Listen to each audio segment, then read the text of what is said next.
I feel like I should explain that a little bit. By saying I'm not vegan, by no means does that mean I eat eggs, fish, dairy, meat, anything like that. And I know now at this point, me saying that I'm not vegan and then saying that means I don't eat eggs, fish, meat, dairy, it's probably super confusing now. So now I feel like I need to explain more. I am what I'd rather refer to as whole food, plant-based, instead of vegan.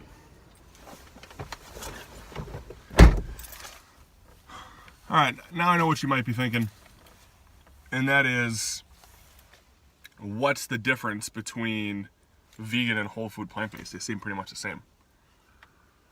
I read an article about 2 months ago, probably, and the article described the difference as vegan being more of an ethical decision, you know, not wanting to destroy the environment, not wanting to harm animals to eat and things like that, where whole food plant-based is more of a healthy lifestyle, disease prevention, longevity way of eating.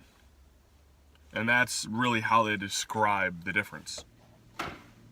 So good description of this would be potato chips, Oreos, soda, all those are vegan foods.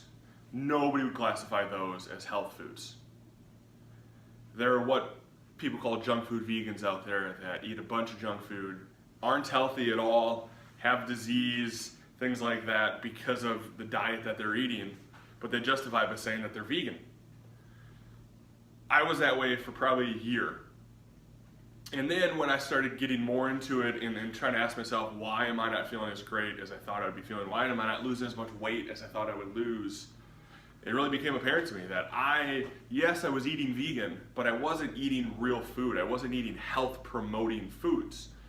And that's where the whole food plant-based really stems, is it's health promoting foods, longevity promotion foods, disease preventing foods. They're whole foods, it's real food, fills you up, keeps you full for a while.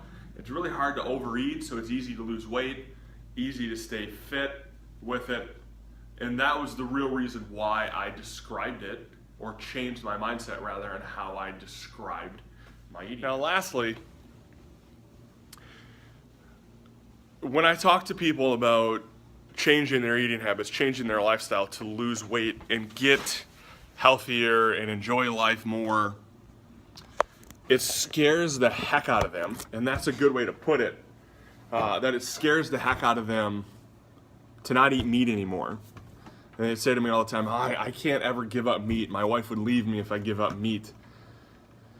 And that's the other thing that I like about whole food plant-based, is if you look at the science behind the people who live longest in this world with the minimal amount of disease, and have the most good years in life. I mean, let's be honest, somebody who's 85 years old, the quality of life might not be very great. They're alive, but their quality of life isn't great.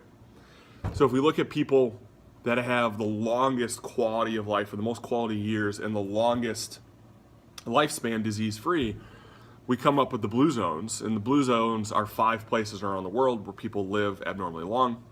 One of them actually happens to be in California, Loma Linda, California. And if you look at their diet, 95% of their calories come from plants. 65% of those calories come from complex carbs, so like potatoes, rice, things like that.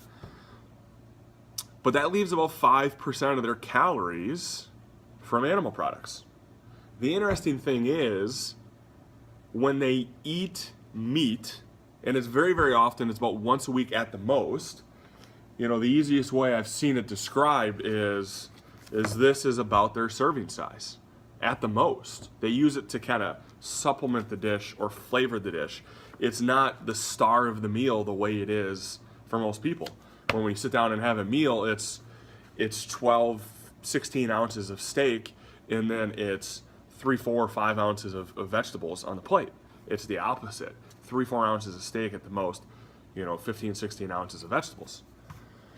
So when I talk to people that are interested in how I eat and how I lost weight and how I continue to stay fit and healthy and continue to lose weight, I tell them, you don't have to give up meat forever.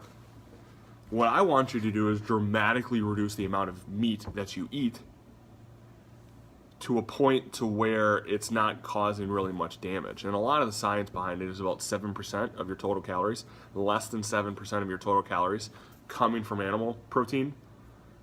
You're relatively safe for most of the diseases. So that's the other big reason why I say whole food plant-based is there's that wiggle room for that person who wants to try to transition to this lifestyle that might be put off by the thought of, man, I can't eat meat ever again. Oh, I want, Super Bowl's on, I want to eat some chicken wings, or it's Thanksgiving, I want to have some turkey. I can't do those things anymore. I can't do it. That's the real argument for people trying to get to this lifestyle. And whole food plant-based, giving you that opportunity every once in a while to still have those foods, makes it an easier leap for them to make.